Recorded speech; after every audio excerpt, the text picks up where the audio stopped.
Hello, my name is Michelle Reynolds, known as the Finance Mentor. I'd like to start a series of videos for you about how you can actually make more money out of your business. Because let's face it, we are all in business to make money, but sometimes we can find ourselves working very hard for little return. So here's the first of my 7-day series on how to make more money out of your business. First of all, I'd like you to meet Tom. Now, Tom isn't making enough money out of his business, but he's working really hard. He knows that he needs to change something, and he needs to change it fast.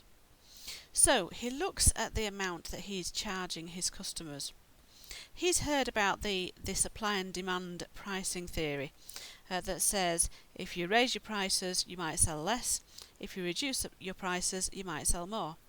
So he looks at what he's charging his customers at the moment. He's charging £100 to each of his customers at the moment, and he's bringing in £5,000 worth of sale.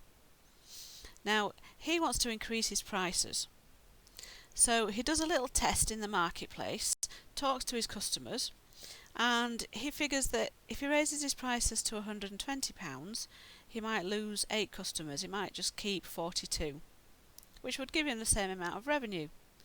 And if he increased his prices by £100 to £150, he could end up with about 34 customers, still giving him the same amount of sale.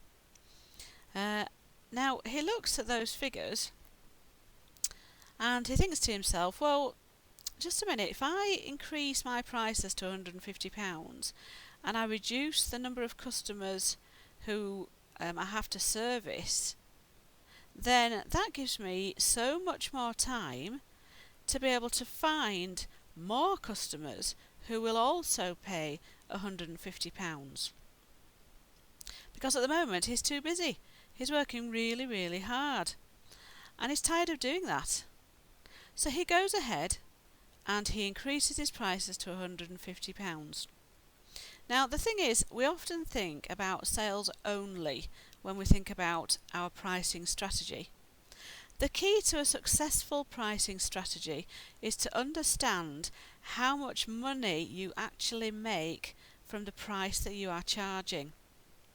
Now, in this instance, Tom realises that the 16 customers that he's going to lose actually took up so much of his time that they weren't actually worth having as customers.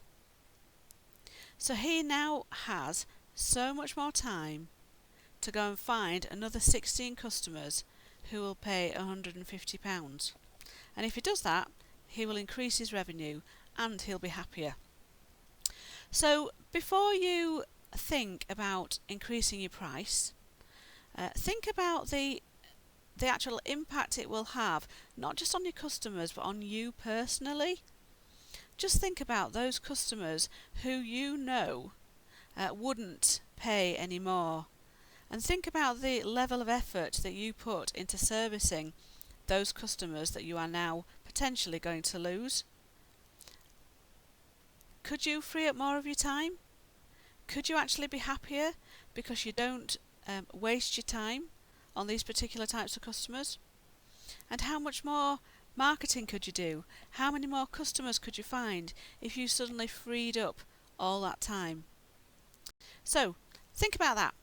Don't just think about raising your prices from think about raising your prices from your profit perspective. Now, as I say, I'm going to do a series of these over the next 7 days. So, to catch my tip number 2, which will all be about tweaking your prices a little with the same customers that you have in order to increase your profit, then you can head over to my Facebook page where I'll be publishing them. Here's my Facebook link, facebook.com/the finance mentor, and you'll be able to see tip number 2. So thanks for listening.